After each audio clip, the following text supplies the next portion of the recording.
Hello, fierce ones, and welcome to our monthly conversation series, The Fierce, Fun, and Fantastic Women Among Us, happening on the fourth Friday of every month. During these sessions, we spotlight a member of the Fierce Awakened Woman community and talk to leaders and visionaries and wisdom keepers among us and learn about their fierce awakenings and how they're bringing their unique gifts to the world. I'm Jenn Baljko, founder of Always On My Way, and today I'm chatting with Wendy Peterman. Hi, Wendy. Hello. Thanks for joining us today. How Thank are you you? so much. I am amazing, as usual. Thank you. Amazing as usual. Listen to that. That sounds brilliant already. Let me tell everybody a little bit about Wendy before we dive into our conversation today.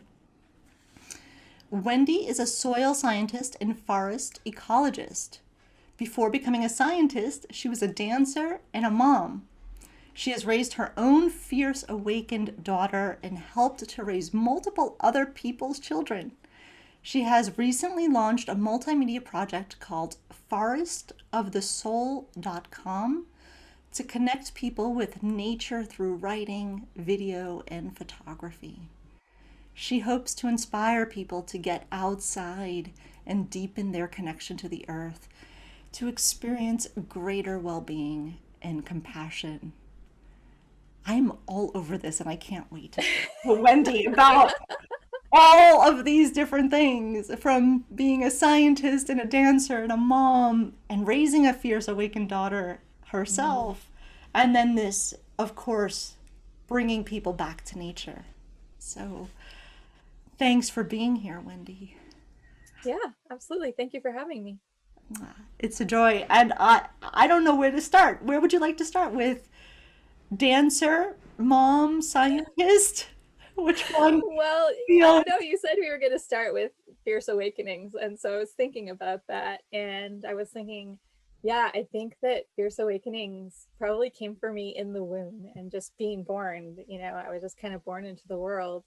Um, Fierce awakened woman. But my mom and my parents didn't have any set gender roles, and we lived in a really rural place, and they just followed their dreams and their ambitions and their ideas. And my mom had the stronger, personality, made more money, that kind of thing. So, and I was raised, in kind of the woods and just kind of left to roam free with my sister and whatever friends we made out there. So I just have always been a person who was really connected with the world and connected with myself, and sort of marched to the beat of a different drum. And How's the times, how well, I love that phrase, and I always like to see how people use it in their life. well, people have kind of always used it to me as like a problem, sort of, like Wendy marches to the beat of her own drum. Like, maybe don't try too hard to force her into boxes, because anytime you do, you end up feeling guilty that she's withering and struggling a lot, and that you're stifling her or like dimming her light, you know, which she'll cooperate with, but to her own, demise. So, it's frustrating to other people, that literally, I mean, even as a dancer, like I'll be listening to rhythms and stuff like that. I'll be going with it. I'll be feeling it in my body. And everybody else will be like, what is that rhythm? What is she doing? We can't follow it, So that's basically the theme of my life. But I love that you already recognize that you are a fierce awakened woman from before birth.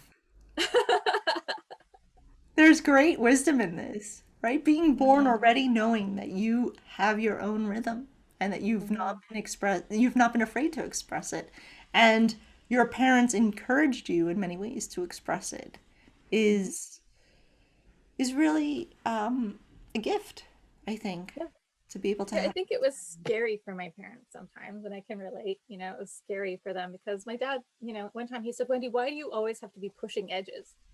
And I said, I don't. I'm not intentionally pushing edges. I just follow my interests and they happen to lead to edges. Well, and what a great distinction, right? Because if we're really following our impulses and really living to our full potential and really bringing our gifts, we are going to touch the limitations and the edges. And it's a, it's either going to be a push to break it Yeah, or to find the way through it and move beyond it and create the new boundary. right. Do you remember a specific moment in time when you've done that?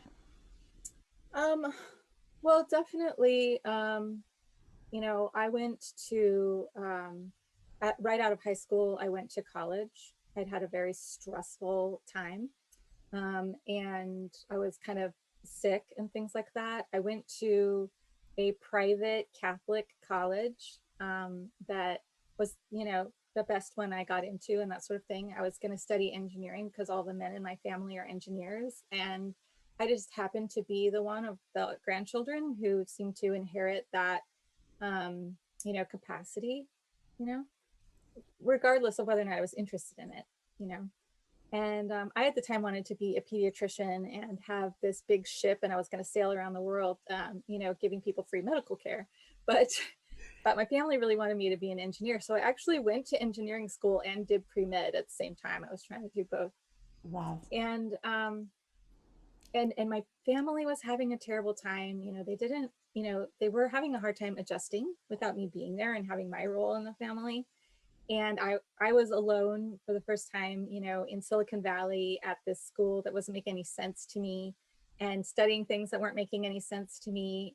None of the Western medicine things that I was trying for my own illnesses were helping me, and so going into medicine wasn't seeming good. So I just had this like time of like realizing none of the guidance I was receiving from the world was working. I really didn't feel like my parents were understanding me. I didn't feel like the school was understanding me. I didn't feel like the other people were understanding me. And I really needed to understand myself. And so I just walked away from it all, to the horror of everybody in the situation.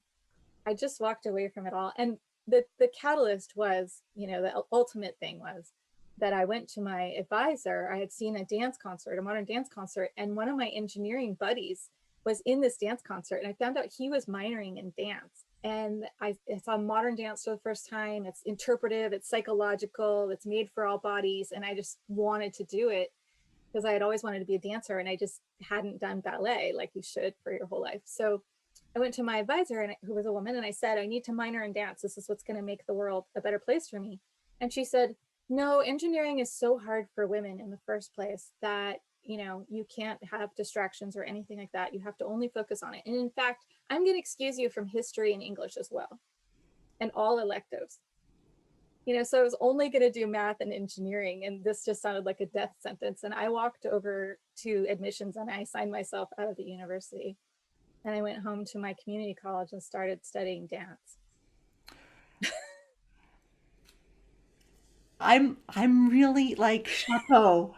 Congratulations on recognizing this at a young stage of life because for many of us we just go through that whole motion of doing what we think we're supposed to do that we've been prepped for our whole lives. And it takes great courage to check yourself out of a university that doesn't suit you and leave behind. So you left behind engineering at that point, or did you continue studying it alongside? No, no, I walked away. I walked away from it. I do at this point have a PhD in forest engineering, but it came to very circuitously and through my own path and passion. And again, when I got to that point in my life, number one, I applied for it on a whim in the middle of the night. I didn't think I was going to get in. I forgot about it. I applied for like two terms in the future. I got it. This was Friday night. I got a call on Monday from the dean of the forestry department saying, we got your application and we really, really want you. And we know your reputation. We know your work and we really want you. Can you start Monday? And so I had to like remember that I had done that. Then I had to tell my partner at the time, I didn't mention this, but I sort of like accidentally applied for a PhD, the other day in forest engineering.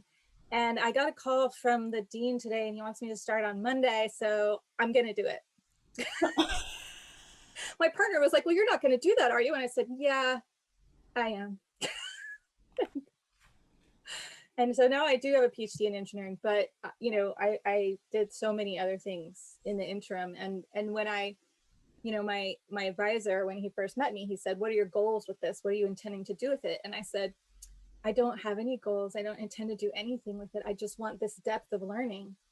You know, I'm going to take, like, I took the hardest program and the maximum number of classes and that sort of thing because I just wanted that depth of learning about forestry."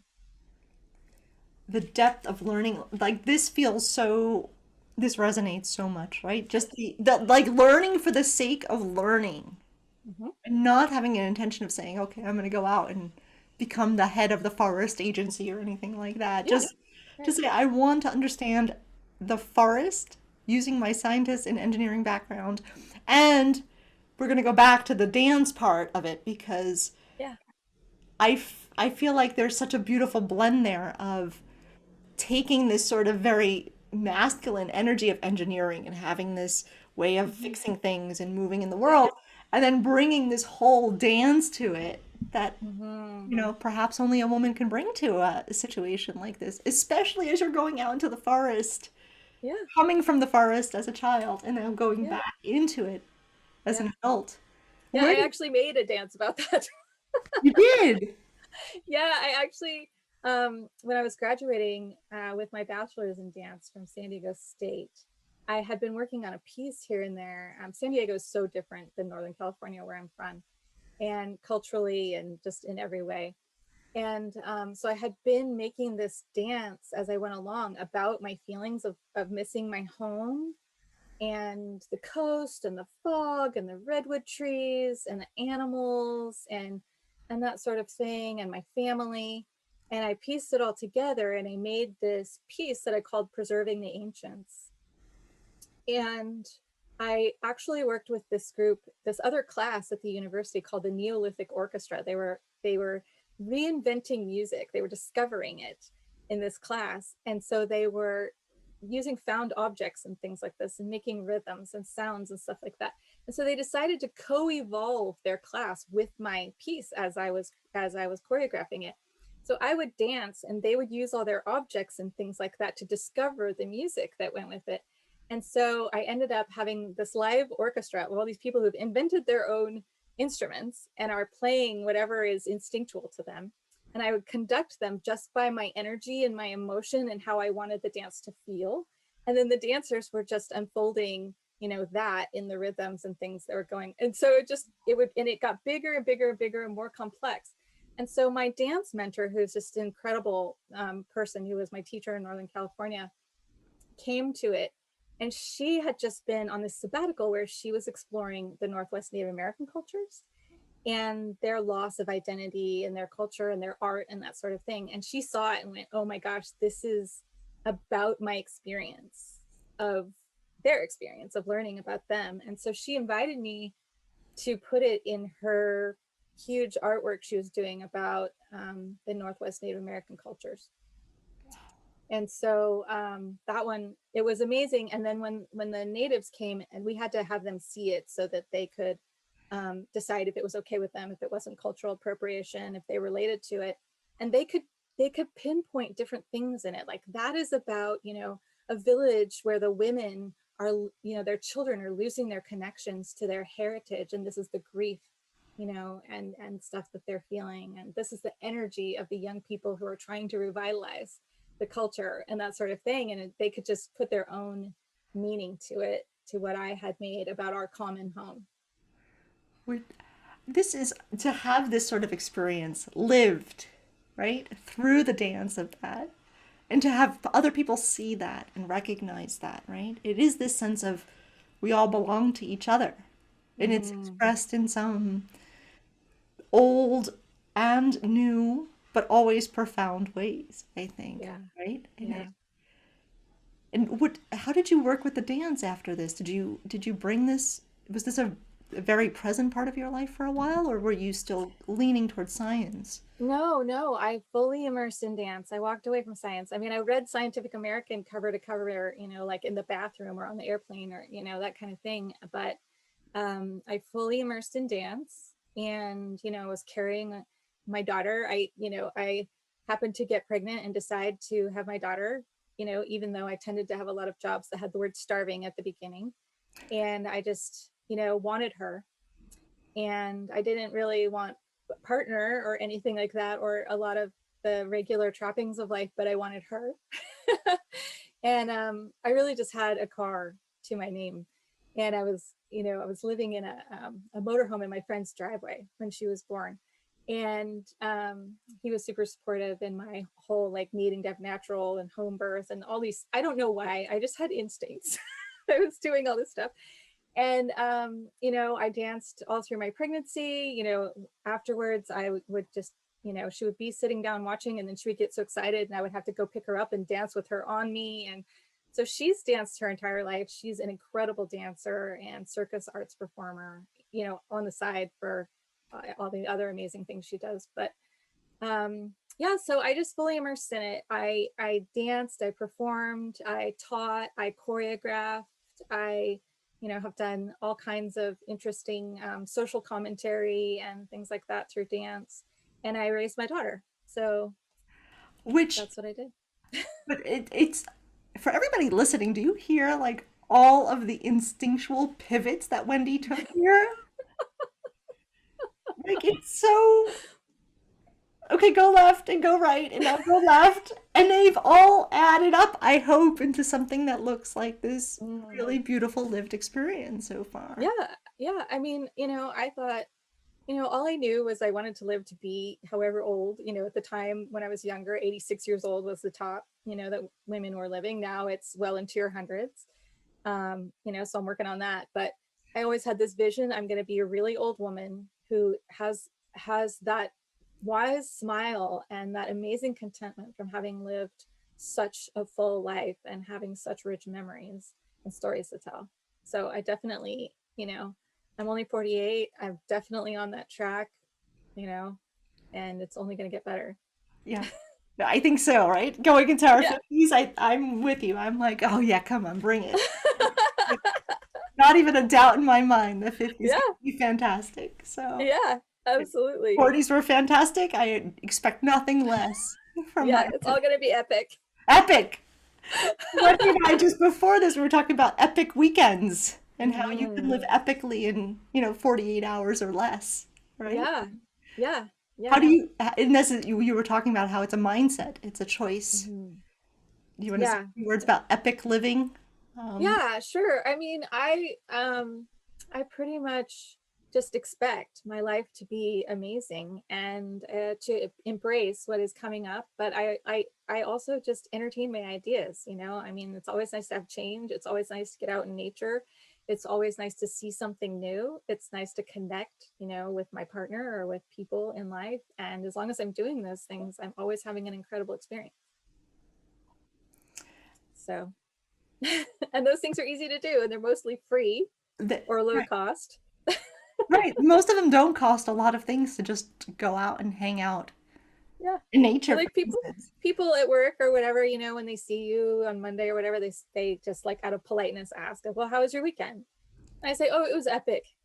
My weekends are, and they say epic. And I say, yeah, my weekends are always like 12 out of 10.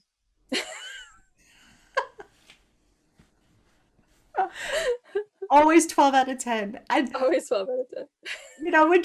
which gives us or gives me such fantastic perspective, right? Like I want to have 12 out of 10 weekends all the time now. I'm gonna tell my own partner like, okay, next week it has to be epic. It has to be 12 out of 10 because Wendy lives this way too, and that sounds like a great way to live. Okay, so I'm going to come back to the soil scientist because I think this is such another, like you decided on a whim to go get this PhD in forest engineering. You're a forest Hmm. ecologist. Hmm.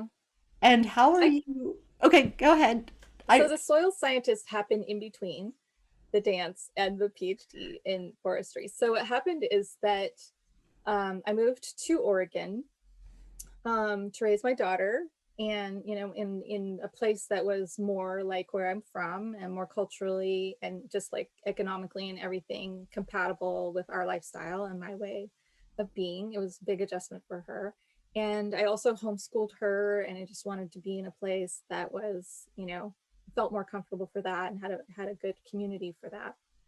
And I had always been interested in environmental sciences, and it wasn't this field of it wasn't really evolved to the level that I was thinking of it or wanting to engage when I was younger. And also women were not, included in these things very much. And so I had finally moved to this place where they had this incredible environmental sciences program. And so I enrolled in a second bachelor's degree in environmental sciences because I didn't think, like a graduate program was going to take look at a dancer and be like, yeah, you're a scientist, of course, if you say you are. And so, and I also didn't know what area of environmental sciences I wanted to go into. So I wanted the whole broad spectrum. So I studied economics and I studied, the sociological aspects. I studied philosophy, of like global change and all of the different like perspectives that different cultures have on land management and resources and the relationship to nature and relationship to ecology and how they fit into it or don't or are trying to control it. And so I wanted to know all of the inner workings of that. And then I took a little bit of every science, to get exposed and decide which ones I like. And I ended up really liking something called geographic information systems, which is a way of mapping that connects to environmental data. So you can analyze environmental data spatially. And this got my whole engineering and software engineering background tied in. It was also extremely artistic, and there's a lot of movement with drawing maps and, that sort of thing. And then I also really liked soil scientists, which I had never been exposed to soil science ever in my life. I mean, if someone had told me when I was 10 years old I would be a soil scientist, I would have not had known what to do with that. And a friend of mine was trying to transition from being a geology professor into being a dancer. And so she asked me to help her choreograph something. And then she introduced me to her husband, who was a soil science professor. And that got me thinking about soil science. So then I ended up through the geographic information systems getting into soil science. And then he said, well, you have this whole relationship with the forest that is really important. So he got me connected with the Forest Service to do my research. So I ended up doing this awesome mapping project for the Forest Service about their soils. And it just all came together like that. Wow, this is so much like when you don't push the river and Yeah, just give yourself a chance flow to with it. follow your instinct and let the synchronicities happen, right? Let the serendipitous moments kind of play through. Yeah, and the whole time I'm raising my daughter, so in homeschooling her and things like that, and teaching her, like by example and through support and stuff like this, like how to, follow her instincts and not be inside the box. And I'm following my instincts sometimes, which was really scary. And sometimes now I look back and I don't know how I did that or necessarily even why. It's just the way I am. And it seems to have turned out okay, even though like, she's not always entirely happy with me, but that's how life is. But I also wanted to really show resilience in that life is hard. Crazy things are happening all the time. There's chaos. Other people are doing things that are entirely out of your control. And what you do have control over is you and how you're responding and how you're handling your emotions and how you're being authentic in your life and how you're showing up.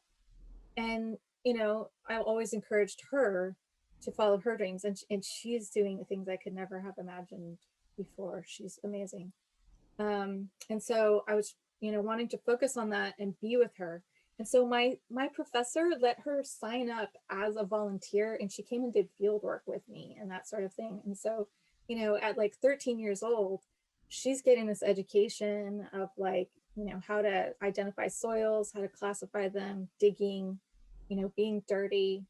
It was amazing. Right. Right. And getting her Yeah. hands like really into the earth, Yeah. which, what a gift that you're giving your daughter in some ways. Yeah. The gift that your parents gave you, you give back to her so she can push those limits even more for all of us, right? The more she's taking on in the world, the more we can all grow. The more you too, right? The more you're Mhm. going back to your own roots, the more we all grow as a result of it. Yeah.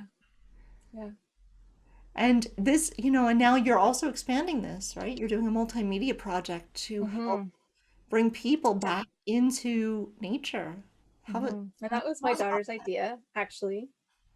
I was sort of stagnating in my life and my job and stuff like that. And I was in his, I always have this feeling like And I always say to my daughter, my kids, it drives them crazy, but I say, when they say, Mom, I'm bored, I say, oh my gosh, I'm so excited. That's when we come up with our best ideas of what to do next. And so I was in this place of like, kind of not motivated, things are very like, they're fine, I'm content, but I'm starting to worry that maybe I'm getting complacent, like nothing's feeling very exciting, it's fine. And she said, okay, you need to write a book. It's called Forests of the Soul. It's about your spiritual journey and awakening to mindfulness through the forests that you've been in your life. And she gave me a list of chapters and their titles, and they were called things like Taking Root and, Embracing Darkness and Coming into Light and, that kind of thing. And she wrote me a number of poems that, were incredible. And they were, from my perspective, as if she were me, of course, because she doesn't feel these ways, of course. They were incredible. And she wrote them as writing prompts, and she kind of gave me these assignments, and she told me the development, she told me the arc of the story is, being really young and innocent and, neurodiverse and strange and, wild in the forest, and then trying really hard to navigate and incorporate and figure out who you are in the life, but always being anchored to the forest and having that always help you, and develop your growth and your spirituality to the point where now you're a wise big redwood tree who's just looking over the rest of the forest and tending it and caring for it and bringing it to life. And so I sat down and I wrote this thing, for her out of this. And then I didn't know what to do with it, and she's like, well, you have to publish it. And I was like, I don't really feel like it. It feels like a game. It feels like there's like agents and publishers and like what's popular. And I didn't write it for that. And then I was in this thing, with Dr. Scott Mills, who is a common friend of ours. And I was in his creativity and innovation accelerator with Luis Chapa. And there was an exercise where Scott said, you need to ask your art. We did this meditation and we went deep into it. And he said, now ask your art what it wants people to experience. And then I went, oh my gosh, it's telling me it's not a book. We're not following these rules. We're not going by that standard.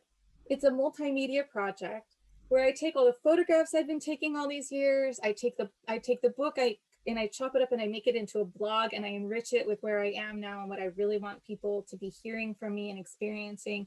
I make these videos that, where I go out into the woods and I see what I'm seeing and I show my enthusiasm and my connection and things like this. And whatever way that people connect, whether it's through visual, whether it's through writing, whether it's through video, people will get glimpses and connections and things like this through me to nature and the woods and what I'm experiencing and why it's so important in me and why it feeds my soul. And maybe it will start to do that for them. So, and then my daughter makes these t-shirt designs for me also. Oh, how beautiful. I remember seeing this on Yeah. online. Like your daughter's And doing all these great t-shirts and with the forest and yeah. And so she designs them for me because I need to wear inspirational t-shirts all the time when I'm doing this. I wear t-shirts and jeans or shorts while I'm hiking, and I like them to be really inspirational and say things about kindness and, spirituality and that sort of thing. And they're really hard to find, you know? And so I was like, I need you to design me a whole bunch of inspirational t-shirts so that I can wear them, while I'm doing this. And so just, I'm always immersed in this place of, connection and flow and sharing and inspiration. well, congratulations, Wendy. I mean, this is um, really beautiful. It's Yeah. beautiful that your daughter gave you all of this information of how this whole story was going to unfold. And then you come back to yourself and say, okay, how does it really want to express? And how will you use that to connect to others? Yeah. So it's out in the world, right? This is Yeah. the Yeah. It's forest out of in the the world. soul.com. It's been a few months and, I have like, I don't know, kind of, I like alternate weeks. Like one week I work on a blog post, and I edit a chapter of my book and I put it out there with some photography. And then the next week I do, a vlog, a video blog, and a hike and that sort of thing. Sometimes my partner's with me, and I've just been putting it out there, and and then I walk away from it. I don't pay attention to the likes and the follows and things like that, except every once in a while I look at a metric of how my website is doing, and it's going. People are going there.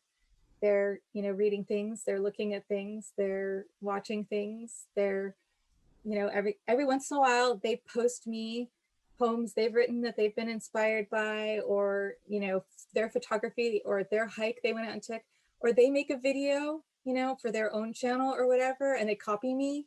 And I just, I'm like, yay, great. Right. In the past, sometimes I would have been like, don't copy me, especially if they were men. I would be like, don't copy me. This is my idea and you can't take it.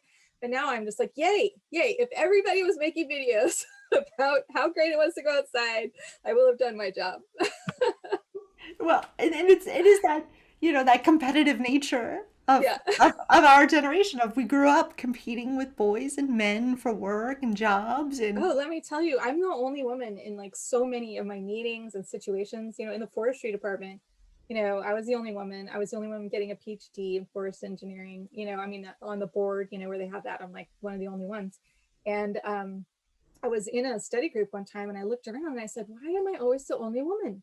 And this man said, well, you're in the forestry department. And I said, right? And he said, well, where did you think you were? I said, the forestry department. And he goes, exactly. I was just like, okay, right, is this supposed to make sense to me? right. How does that make sense at all? It doesn't. Women love nature in the forest too, like, Right. you know, Especially. es- especially like the Artemis types among us, like running Yep. in the woods and running with the wolves and Yeah. howling at the moon and Yep. all of that other traditional stuff that happens out Yeah. in the forest is usually associated with With women. hunters or with Yeah. women who are like Yeah. nurturing the world. Yeah. Right? Yeah. And learning about it, connecting it with it, sharing it, sharing the wisdom. Wendy, as we how would you share that wisdom? How would you encourage people to connect and belong either to themselves or to nature or I would say any way that you can, and for me, the first step is deciding, there's some sort of, mentality that we've been given from someone else, probably, or from society, or maybe even, as I found from a whole string of women that came before us, like mine were pioneers and came to the to America, you know, forever ago. Like I haven't even gotten back to the Europe part of my background in some aspects. And so, there's struggle, there was hardship, and there was short life, and that sort of thing. There was danger, and it's been passed down to me that being a woman is dangerous, and for that reason, even other women are dangerous, because it's a dog eat dog world, and I've just been like, no, I'm coming out as a woman. I'm coming out as the kind of woman who, has this balance of the masculine and feminine inside myself, is really good at logic and math and planning and that sort of thing, and is also connected and emotional. And I'm vulnerable, and I'm not vulnerable in the way that I'm a victim and you can come hurt me. I'm a vulnerable in the way that I say, no, I have softness, I have compassion, I have pain, I feel you, I feel me. And all of that coming home to yourself and realizing all of your emotions are valid, all of your experience is valid, all of your love that you have for the world is totally valid, and it doesn't need to go away. You need more. And any way that you can develop that, meditating, reading, praying, connecting with others, being in the woods is the easiest way. I think going outside, breathing fresh air, eating healthy food, drinking clean water. I mean, any little way that you do it, but also just deciding it's going to be an epic experience. Whatever it is, it's going to be epic. right from the beginning. It's going to be it's going to be epic. Wendy, I have so much joy for you. Thank you for your joyful presence today. Like, You're welcome. and I think as we go into summer, like this is really good energy, right? This is time when we could be outside in the Northern Hemisphere. We could be outside Mhm. longer and we could Mhm. take advantage of that and just Mhm. choose to have an epic 15 minutes out Yeah. like go hug a tree somewhere and make it Yeah. epic, you know? Yes. Choose. The choice of making everything epic really resonates. So, Nice. Awesome. Wendy, we're going to find you at forestofthesoul.com. Forestofthesoul.com, plural. Forests. Yeah, multiple Multiple forests. forests. Forestofthesoul.com. Awesome. Thank you so much, Wendy. Yeah, See thank you you. It was soon. awesome to connect with you. Take good care.